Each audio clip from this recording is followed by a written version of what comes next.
Hey brothers and sisters, welcome back to the Behaviour Revolution Scriptures. Hope you're getting a lot out of this stuff. Yahusha seems to be moving big time. I mean, the heat seems to be turning up the last few weeks, doesn't it? He wants our attention. He wants a response from his bride. Why? Time must be short, yeah? Today I want to go into a subject called capitalism. Capitalism, I didn't have a lot of understanding on that. But it's very fascinating when you look at it. Let's look at the screen here. Capitalism behaviour. Religious merchants and carpetbaggers along the path. Now, this is the second time I've recorded this. The last time it didn't work. It was supposed to be part of my last carpetbagger video where I went off my face, but the camera failed, and so I just did the carpetbagger article and joined it up at the end of that video, and that worked quite well. But the scripture we're going to go into today is Joshua 12 to 14. And it's all about the tribes settling in the land, how they're supposed to behave in the land, what's their constitution, what's their structure, societal structure supposed to be, how they're supposed to behave, in other words. So let's go into it. Capitalism behaviour. Religious merchants and carpetbaggers along the path. You can see this path here, and there's people standing along there on the way to the path. Obviously, the doorway, they're blocking the doorway. The doorway is around, and you're trying to get to the doorway all the time, down your path, perfecting. And there's people always around, getting in the way to try and take your eyes off Yahusha. So let's go to the scripture. Chapter 12. Before Moses died, he and the people of Israel had defeated 2 kings east of the Jordan River. Then he gave the tribes of Reuben, Gad, and East Manasseh their land, at their request, east of the Jordan. Remember, they wanted to be technically they wanted to be outside the promised land. They were happy over there before they'd even crossed. So Moses said, yeah, you can, but you've got to make sure you fight with your brothers and sisters, fight alongside them and help them. Later, Joshua and the Israelites defeated 31 of the kings west of the Jordan River, taking this land from the Hittites, Amorites, Canaanites, Perizzites, Hivites, and Jebusites. Then Joshua divided up the land among the tribes of Israel. While I remember at this point too, the night I was going through, it was a week and a half ago, so the night I was going through these few chapters here, I had pages and pages and pages of stuff, scripture that I'd worked out and retranslated and everything, and it was all just names of places and borders and locations. And Yahusha just went and did something and came back and looked at it, and I heard Yahusha say, why are you putting everybody through all that? Pages and pages and pages of stuff. These land boundaries and borders and locations and things like that were for them back here. It means nothing to us today, the location of places. Half of the names have changed anyway. So he said, summarize it. This is a behaviour scriptures. Summarize it. Take all the stuff out that's irrelevant. So if you really are precious about your original stuff, you can read one of those original mature versions, all right? So that's what Moses has done. He told those tribes they could be, 2.5 tribes, they could be on the other side. And later, Joshua conquered all those kings. So let's have a look at this idea here. Israel was to have a revolutionary social structure. A revolutionary social structure, something that had never been done before. So you can see the capitalistic one here. You've got the Egyptian one, the pharaohs at the top, and it just filters down lesser and lesser and lesser important people until you get to the slaves and servants. Everybody is feeding the power, the ego, the stomach, the wealth of the pharaoh, the one at the top of the pyramid. This is what they call a capitalistic scheme. And of course, here in a more modern sense, you've got people making the profit at the top. You've got the monarchy, we rule you. Then you've got religion underneath it, we fool you. Then under that, you've got we kill you, the army and militia. Then we've got all the people under that, we eat for you, the socialites. We eat and party for you. And then we work and we feed all, we're holding it all up. So I don't know about you, but I'm in this section under here. holding up society like everybody else is, working for a living, just like down here, the slaves and servants or peasants, arts, and we're all in this section here. And this is just a more modernised version of it here in colour. So, in fact, if you really want to get conspiratorial, you would actually put the religion above the monarchy. That's the smoke and mirrors that they don't want you to see. Religion is actually at the top. They're making the profit. Religion is behind all the world wars and everything like that. A handful of bankers own the whole world, but we're not going to go into that. Definition of capitalism, just in case you're a bit rusty. Capitalism is an economic system in which the means of production of goods or services are privately owned and operated for a profit.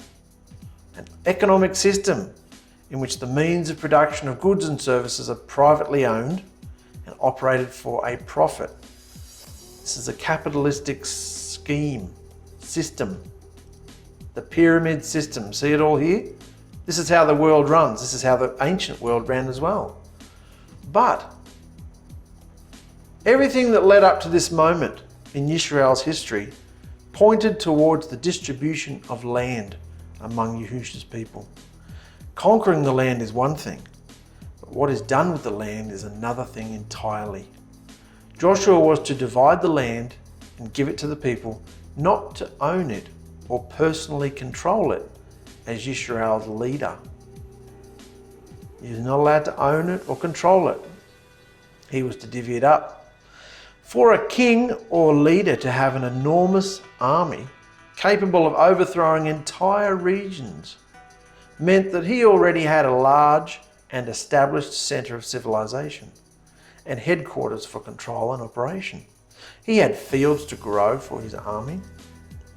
He had fields to grow food for his army, a tax base to collect money to buy supplies for his soldiers, foundries and thousands of craftsmen to fashion weapons, and established, trained and well-organised military leadership. But Israel had none of this. Like if you had an army that could do what this Israelite army was doing, you must have all those things. But Israel didn't have any of these things.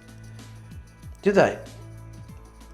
Israel had none of this. How can a wandering horde of people with no country, no fields for food, foundries for making weapons, have the ability to be, and how can they have the ability to be an unstoppable force over a substantial region of multiple kingdoms that were entrenched, well defended, well funded, and many had sizable standing armies? How on earth could Israel do this when they had none of that backup? None of that,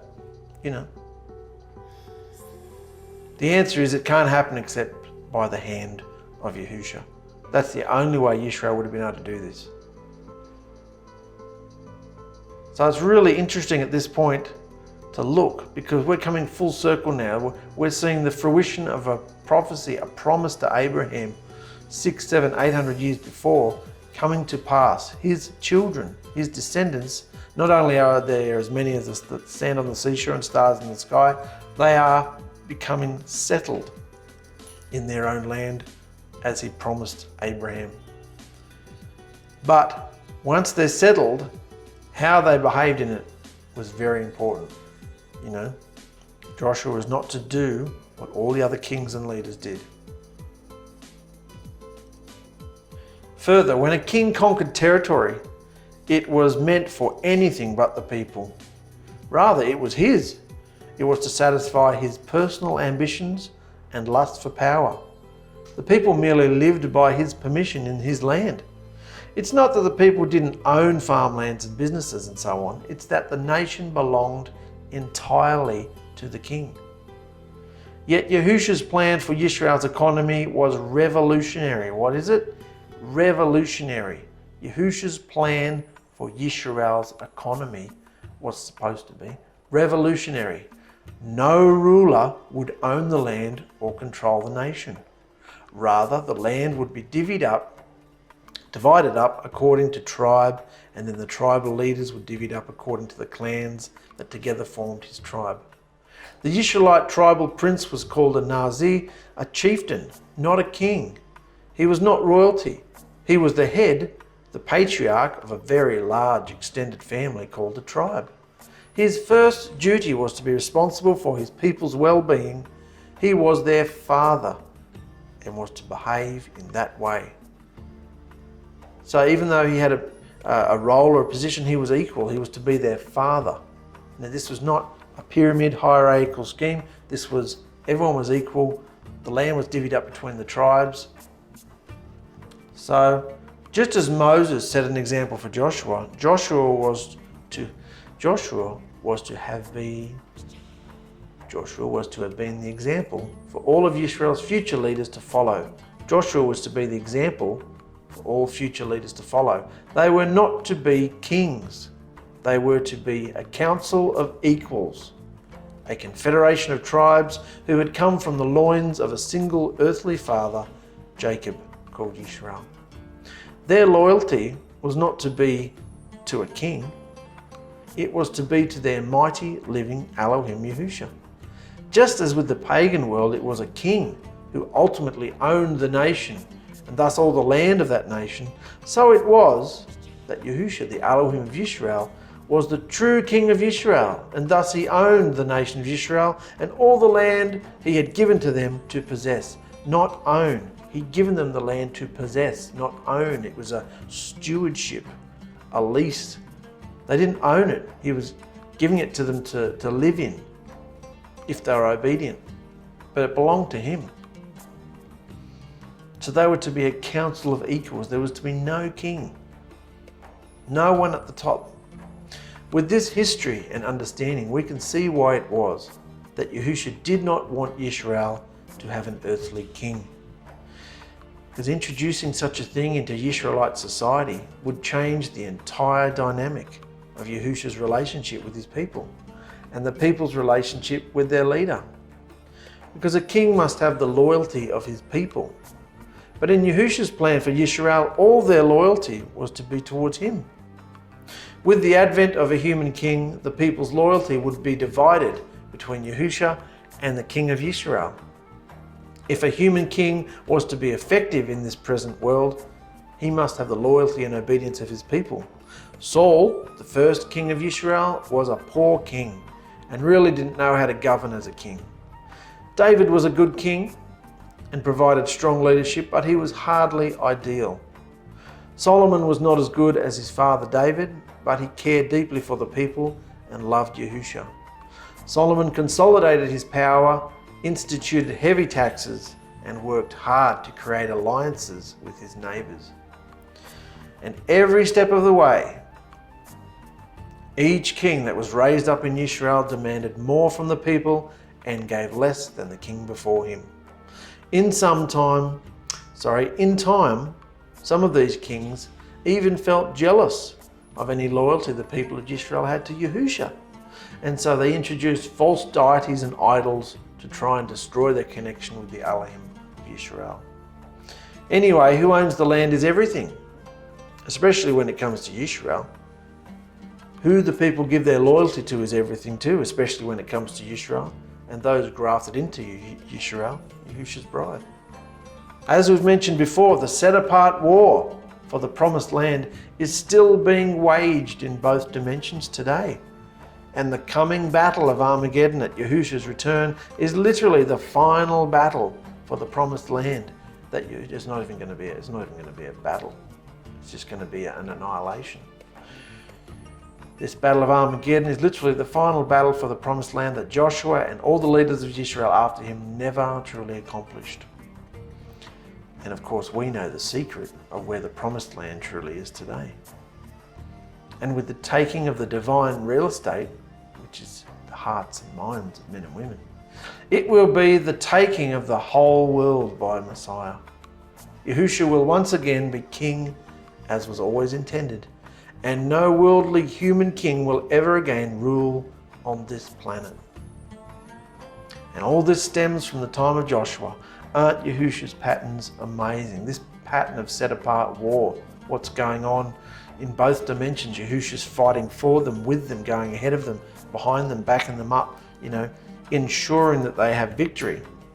It's happening today. It's the same set-apart war, only back here, It's about physical land because he wanted his physical people to have a physical location, and it was all very physical. Yeah, let's get physical. But now that Yahusha's come and gone and opened the portals all over the world, little portals all over the world to connect with his bride, to connect with his people, that is the divine real estate. Those are the living dwellings, all made up of lively stones. And what do those stones have to go through to be chosen and to be useful, to be fitted together like a jigsaw puzzle? We all come out of the world rough and rugged and ugly, undesirable, and Yahusha spits and polishes us. Yeah, spits and polishes us all up in his time, brings us to maturity. So that was pretty much talking about capitalism and how Yahusha doesn't want that mindset anywhere near him, having a king. He permitted Israel to have a king because they harped and harped about it. So he said, fine, have a king, but it was to their end. It brought them nothing but trouble. And after Solomon, they were pretty much all booted out because of the way Solomon led them as well. So not everything that he gives us is, not everything that's permitted is actually useful or good for us, is it? So let's move on. Joshua was very old.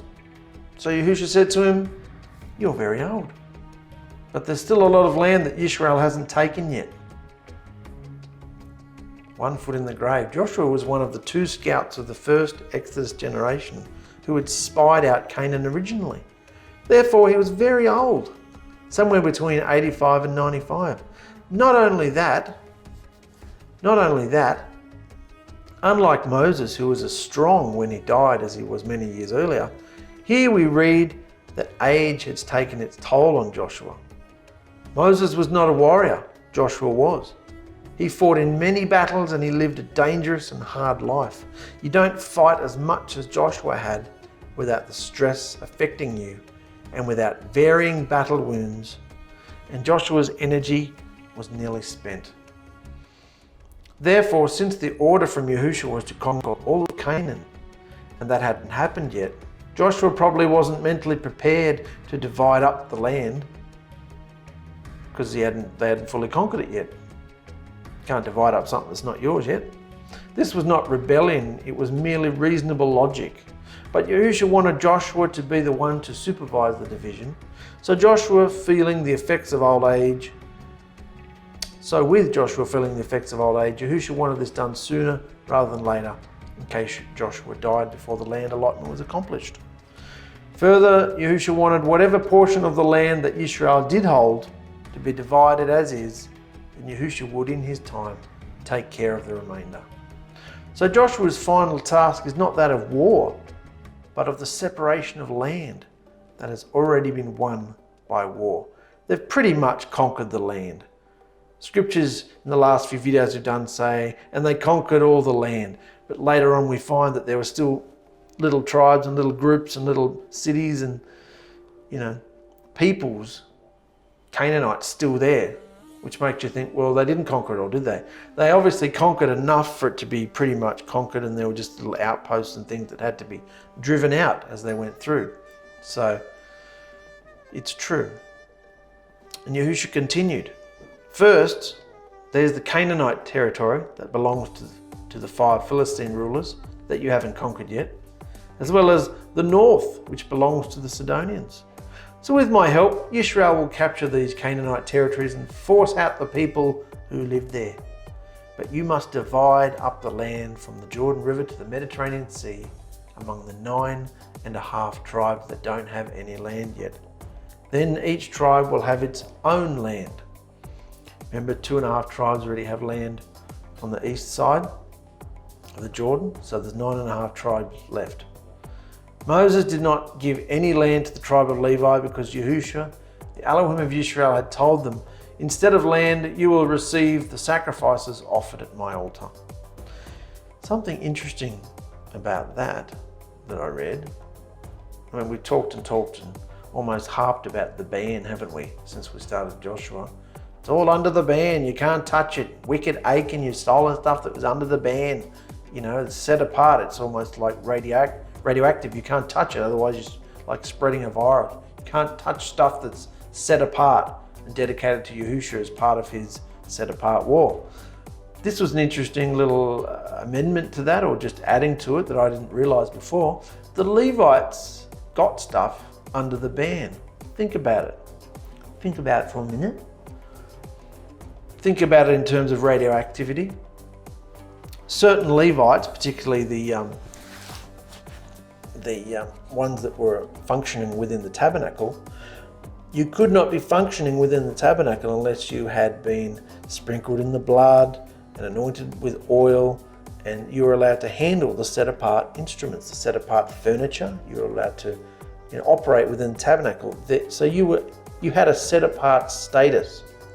So it makes sense that if Yahusha has dedicated all the people and spoils and things of a set apart war to himself, it must be destroyed. However, certain things can go to the Levites, and they can touch them and handle them because they are set apart, like he is set apart. That was a status that not all the tribe of Levi, but the priests, particularly the family of Aaron, sons of Aaron, that were operating within the tabernacle, they had that status, set apart status. So it makes sense that the Levites got stuff under the ban. That's right.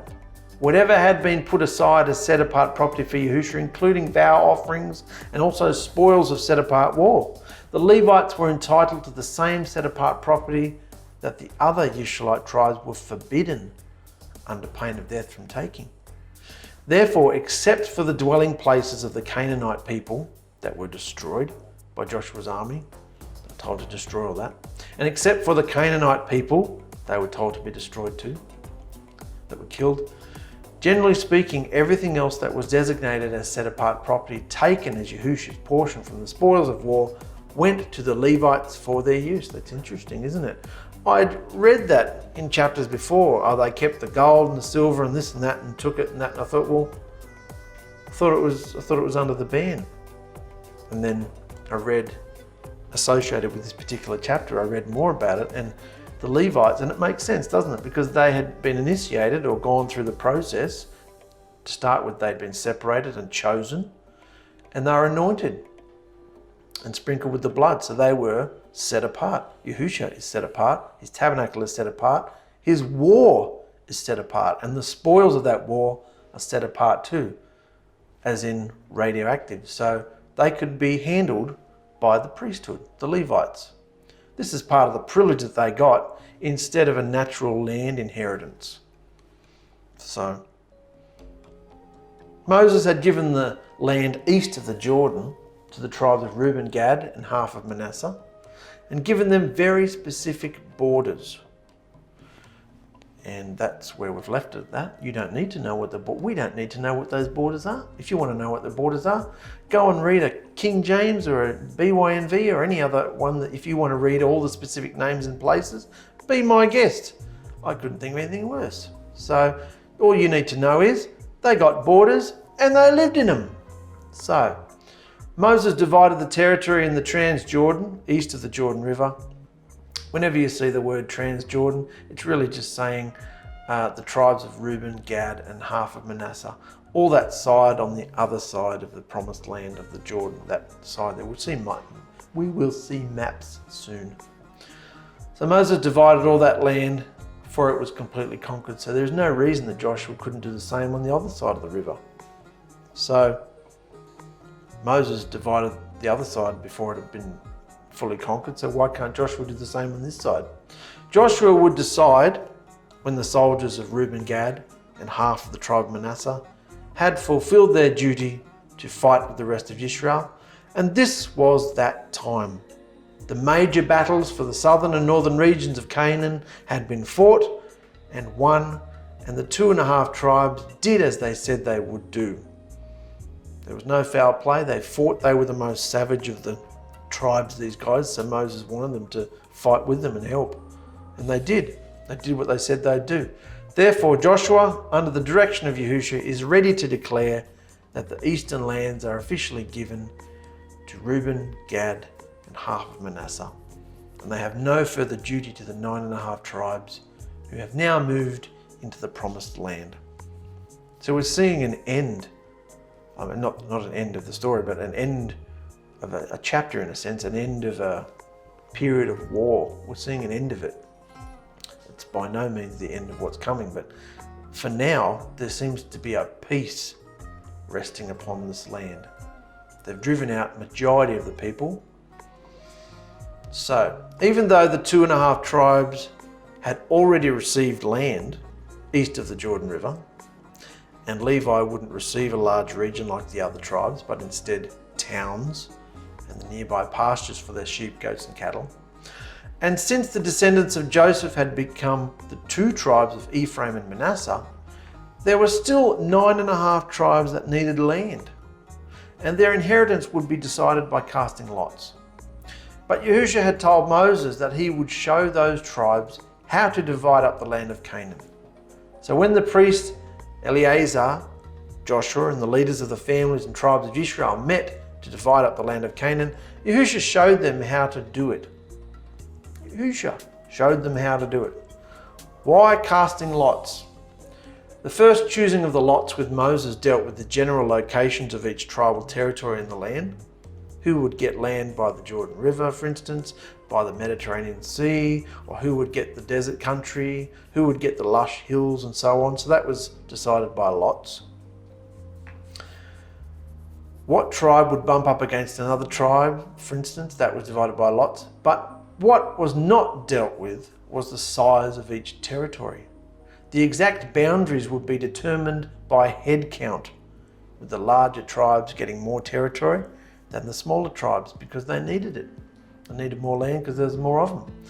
As we'll find out in upcoming chapters, this didn't go all that smoothly, and some adjustment had to be made over the years in both size of specific tribal territories and even their location. So we've come to a map here, so let's look at it. I've put a map in here because I didn't want to go through all the borders and explain it all to you in words, so this is probably the better map. Have a look at this one. You can see, here's the Jordan River up here, and you can see Manasseh. We're going to talk about this in our next episode, how big this tribe is and why. But you had Reuben. Okay, remember, Moses came up from this direction, and before they crossed the Jordan River, these guys said, we want to settle over this side. So Reuben, Gad, and only half of Manasseh were on this side. This side here is called the Trans-Jordan, and technically, it's not even the promised land. Yeah? The promised land as given to Moses anyway, because that's all over here, all up here. So these 2.5 tribes are about to be settled, and now Joshua's got to divvy out all this land here, which we're going to deal with in our next video here. So just to get an idea of some of the names you'll recognise from our studies with Abraham, Bethel, and there's Shiloh, that's where the tabernacle's about to be moved to. And so you can have a look at that a little bit there. Jericho's in there. So they've pretty much conquered this whole land to the south and to the north. They've conquered all of it. And as you can see, with a land this big, there's bound to be some riffraff still hanging around here and there, which they were to drive out. But as far as the major cities was concerned, major forts and strongholds and towns, they were done. They'd conquered them. So let's move on. So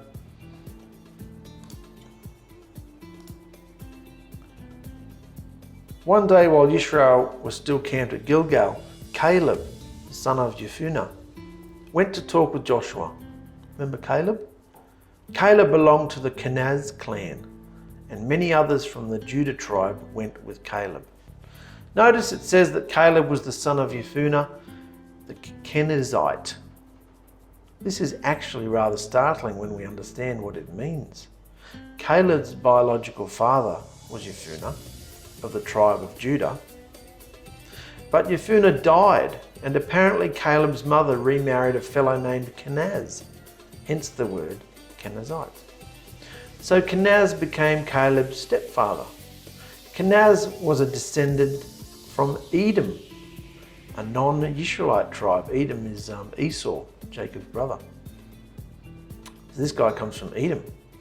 So here we have Caleb, who's closely tied to the Edomites, but yet a member of the tribe of Judah, asking for his land inheritance. The point is that there is no such thing as genealogical purity among the Israelites. Got that? There's no such thing as genealogical purity among the Israelites. And there wasn't even genealogical purity among the earliest Hebrews going back to Abraham either. And that is exactly as Yahusha intended. And he told Abraham that any foreigner who wanted to join the Hebrews should be welcomed, with the understanding that to join meant to follow only the Elohim of Abraham. Later we find in the early development of the nation of Israel, founded by Jacob, that most of the people that he took with him as Israelites to Egypt were actually foreigners that he had captured from Shechem. Remember the big bloodbath? And they took most of the town, the men and women, the children anyway, and the women and children. The men had been circumcised and they were still healing, and while they were still healing, it was Simeon and Levi went and slaughtered them all, remember? And Jacob was off his face. Anyway, they got pretty much that whole town, the women and children. So they were, a lot of them that went to Egypt with Jacob were actually captured from Shechem. So they're foreigners, Canaanites. So Caleb is but another example of how race and genealogies mean nothing to Yahusha, but instead it's trust in him and obedience to him that have always been the issues. So that's a little bit of side info about Caleb's whereabouts. So Caleb and Joshua have a bit of a history. They're probably the two oldest blokes in the camp, because all the rest were wiped out, remember, the 40 years of wandering. So he comes up to Joshua, and Caleb told Joshua, remember back in Kadesh Barnea, Yahuwah talked to his prophet Moses about you and me. I was 40 years old at the time when Moses sent me from Kadesh into Canaan as a spy. When I came back and told him about the land, everything I said was true, but the other spies said things that made our people afraid. But I completely trusted Yahuwah our Elohim. The same day I came back, Moses told me, since you were trustworthy to Yahuwah, I promise that the places where you went as a spy will belong to you and your descendants forever. We could go back and look. I didn't remember him saying that, but he must have. Moses said, since you were trustworthy to Yahuwah, I promise that the places where you went as a spy will belong to you and your descendants forever. Well, Joshua, mate, it was 45 years ago that Yahuwah told Moses to make that promise, and now I'm 85. Even though Yisrael has moved from place to place in the desert, Yahuwah has kept me alive all this time, as he said he would. And I'm just as strong today as I was then, and I can still fight as well in battle. Wow. So I'm asking you for the hill country that Yahuwah promised me that day. You were there. You heard the other spies talk about that part of the hill country and the large walled town where the Anakim live. But maybe Yahuwah will help me take their land, just as promised. Interesting. We get an interesting and helpful piece of information here. It says that Caleb was 40 years old when he went with the group of 12 scouts into Canaan, and that this event occurred 45 years earlier, making Caleb about 85 years old. Since Yisrael was out of Egypt for about 2 years when they arrived at Kadesh and organised the scouting party, that means that at the time of this meeting between Caleb and Joshua, about 7 years had passed since Yisrael had crossed over the Jordan River. So all these battles we have been reading about have taken place during a 7-year time span. It's since we started Joshua, it's been about 7 years. We also find out that the Anakim, that race of giants, controlled the area of Hebron. And remember, the spies came back and said, there's walls as tall as the skies, and there's giants and this and that, and the grapes were as big as this, and we were but grasshoppers in their sight. All that, remember I said that? We also find out that the Anakim, that race of giants, controlled the area of Hebron. So what we see happening here is that Caleb remains just as bold and confident of victory at Yahusha's hand as he was 45 years earlier, and a much younger man. We don't read of anyone challenging Caleb's request for this particular place, because the rest of Israel wanted nothing to do with fighting the Anakim. So part of taking over the land was to drive out the remaining people that were there. And in this case, there's giants there. Caleb doesn't care. I'm taking it. You have promised it, I'm taking it. Those giants can get stuff. They'll be out soon. I'll conquer them. So Joshua blessed Caleb, giving him and his descendants the area of Hebron, and it still belongs to Caleb's descendants because he was trustworthy to Yahuwah, the Elohim of Yisrael. If you are trustworthy, what do you get? An inheritance, a land inheritance, if you are trustworthy. Filter that through into modern context. Now, in reality, Caleb asked for a whole lot more than what he wound up with. He wanted all the land that he set his foot upon in Canaan, but he got Hebron and the surrounding land. But Caleb also received a great honor. He was the first to receive a land inheritance inside the promised land. He was the first. Up until now, there's no land officially given out. Not on this side of the river anyway. And of course, this was a reward for his steadfastness in standing with Moses and Yahusha, facing down his brothers and taking a most unpopular position that Yisrael should ignore the strength of the enemy and proceed in belief to attack Canaan. That was 40 years prior. Also notice that it was the tribe of Judah, which was Caleb's tribe, he was from the tribe of Judah, who got the first piece of land in the promised land. Now that's probably, we're going to talk about that a bit more in the next video, but Judah, of which Caleb was a part of, the tribe of Judah got their land, some land first. Remember that. Then it finishes with, there was peace in the land and a rest from fighting. There was peace in the land and a rest from fighting. For now. This indicates a pause in the action, but we should notice that at this point, only the smallest distribution of land had taken place. Only one clan from one tribe had by now received any allocation of property within the land of Canaan. Even though the earlier verses spoke about Ephraim and Manasseh in the context of them not giving any of their territory to the Levites except for some cities, this did not indicate a land distribution as of yet. We haven't had any official contracts signed up, borders given of the land yet. And this bit was interesting. This helps us go back and imagine being there. Many of them were shunning their inheritance. They've gone through all these battles and stuff, and now they're shunning their inheritance. Really?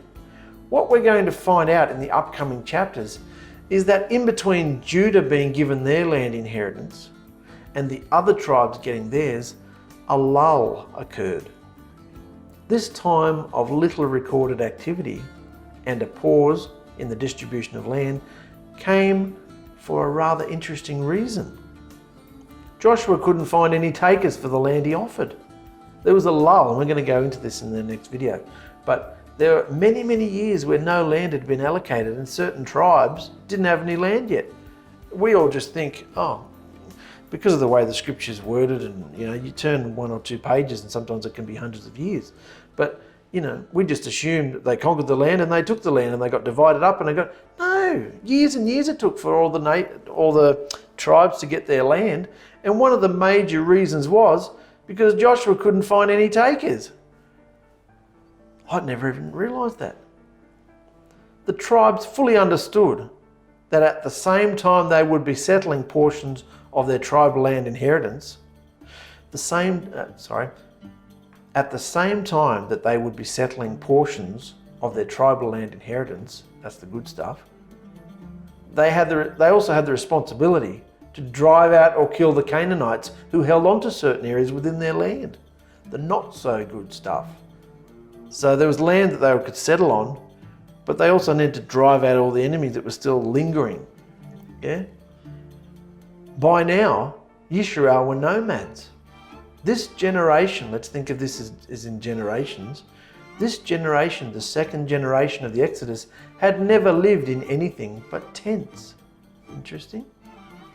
They had never lived in a city, nor planted crops, tended vineyards. They were herders that used up the pasture land and then moved on. They knew and were comfortable with the way of the Bedouin.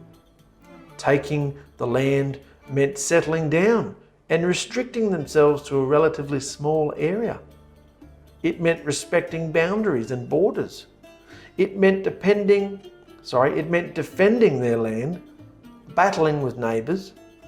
Nomads moved their flocks and herds away from trouble, not into it.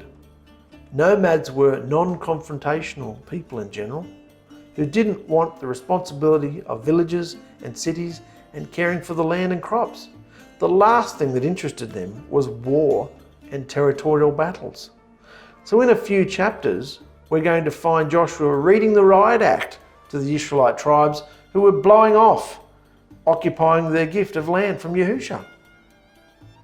In a few chapters, we're going to see Joshua put a firecracker under them and say, get off your horse and take this land that you've been given. It's been nominated, you've been given your borders, get the hell out there and take it. And if there's any confrontation or enemy lingering, drive them out.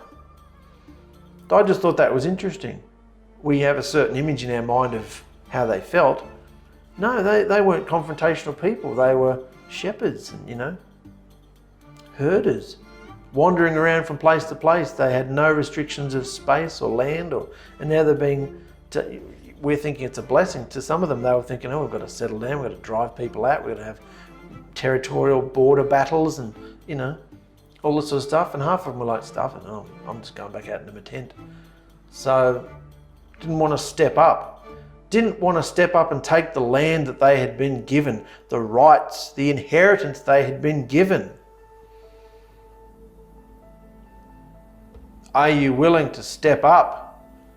If there's any clutches of people in your promised land, in the land that you have been designated for the portal, for the temple, which is us, if there's anything in there that's not supposed to be there, any enemies, any clutches, strongholds, dirtiness, anything, you got to drive it out. You got to have a confrontational attitude towards the enemy, towards your borders. Yeah? Fighting your borders, taking back ground that the enemy's taken from your life, from your body, from your vessel, from everything about you. You've got to take back the land. Take it back. So, just a little side point here. New digs, Shiloh. It was during this lull in the land distribution that Yisrael moved their encampment from Gilgal. Remember Gilgal, where they settled not long after they crossed the Jordan? They had the big circumcision thing and what was it called? The mountain of foreskins or something it was called. That's where they've been this whole time. Joshua's been taking armies out and about and doing things, but they've still been at Gilgal. Well, during this time, Yisrael's moving from Gilgal, where they'd been since the day they crossed over the Jordan, to Shiloh. Shiloh would become the new Yisraelite headquarters, and it would by default be where the tabernacle is set up and all sanctuary services performed. Shiloh would be the new centre of worship and government for Yisrael for many decades. If you go to Shiloh today, you can find the actual area where the wilderness tabernacle stood. You can even find the holes in the rocks where the posts were set to bear the weight of the massive curtains that surrounded the tabernacle courtyard. Well, whoop-de-doop-de-doo, all right? You can go over there and waste your money just to see that. So, let's bring it back around, guys. Just as Yahusha gave Yisrael a fair social system for its leaders and population to behave within, remember we were talking about the hierarchy, the capitalism, just as Yahusha gave Yisrael a fair social system, a council of equals, population to behave within, the bride is also called to demonstrate revolutionary behavior. But there are many who want to rise above the herd, and they're called carpetbaggers, bringing the capitalistic religious mindset into the Messianic movement, into the Nazarene movement, into the bride. Remember, the bride is anybody who's been immersed into the name of Yahusha. So, but it doesn't stop there, because half the brides are going to be foolish and not allowed in. She won't make the first resurrection. She'll be an unwise virgin. So I'm not going to go into the carpetbaggerism article because, as I said, I had technical difficulties in the last video, but I recorded this part of it. So that's where we were going to go with this study. But I think we've done about 5 videos now about the carpetbaggers. So you can watch those ones. I'm not going to go through all that again. But a carpetbagger is an opportunist. They are the mixture. And the 3 rules are a great help for us to see the different behaviour and make the right distinction. To esteem Yahusha in our behaviour, and so is our situation until harvest. Young people, please walk past the carpetbaggers, scalawags, recognising the foul stench of their poisonous, opportunistic behavioural mindset, for their Elohim is money. These scalawags hate the 3 rules and rail against anyone using them, because this behaviour reveals their carpetbaggerism. So in our next couple of videos, of which I'm ready to go actually, I might even do them one after the other, we are ready to go and settle the land. And it's all going to be coming into inheritance, talking about our inheritance. And so even though there's got to be a balance, because even though Yisrael were a peaceful people, they were herders, they weren't,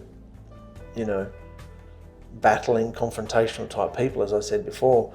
Yahusha was training them into war, into confrontation, into, I've given you this inheritance, but there's elements on there that I want you to destroy and drive out. So we need to look at this, because the battle is the same as it is today. It's just waging in a very different type of behaviour. It's not about, despite what all the commentaries are still saying, even the ones with some really good stuff in them are still saying that promised land over there in the Middle East is going to be taken back by Yahusha, by the Creator. And I just laugh at it. I think to myself, you said all this amazing, pulled all these amazing gems out of the scripture, and then you tie it up by saying about they can't see that they haven't got what Yahusha's given his bride about the divine real estate. You've got to look at everything that's going on in the world through the context of the portal. The portal is now here. What purpose is there to have a physical promised land if there is no portal over there, no priesthood to service the portal, no tithes or offerings or, nation to support it? It's not needed. The portal is in our hearts, brothers and sisters. And just like we've been given a massive inheritance, we need to fight to drive out the enemy from this promised land. This promised land of our whole body houses the temple, the temple that has the portal. Well, the land and the temple is pretty much the same thing, isn't it? Our body is the temple and our body is the divine real estate. So the land and the temple are in the same place and it houses the portal. That's the focus of it. So stay strong, brothers and sisters. I'll be back shortly because we're coming to the end of Joshua. We've only got a few more chapters, and I'm super summarizing. I'm in super summarization mode right now because most of this is just names and places, and we really don't need to know it. And at first I thought, I can't cut that out. I can't cut stuff out of the script. Well, Yahusha said, why? None of those names and places mean anything anymore. They were ancient maps and markers of, for people back there. Just like if you bought a piece of land today, you'd want to know where your borders are so you don't encroach on someone else's property. Well, that's what all this chapters and chapters and pages and pages and pages of names and places were for, just the southern border of the East Highlands and the mountain of this and the lake of that and all this. And I thought, oh, stuff it, I'll just put a map in there. You know, we're doing something very revolutionary here, breaking all the rules with these scriptures. And I don't care because I want to be led by Yahusha. And I hope you're finding that it's easier and easier read, because if Yahusha was here that's the whole point, guys. If Yahusha was among us today, how would he talk? How would he explain himself? Yeah? So keep going, guys. I will be back soon. Bye.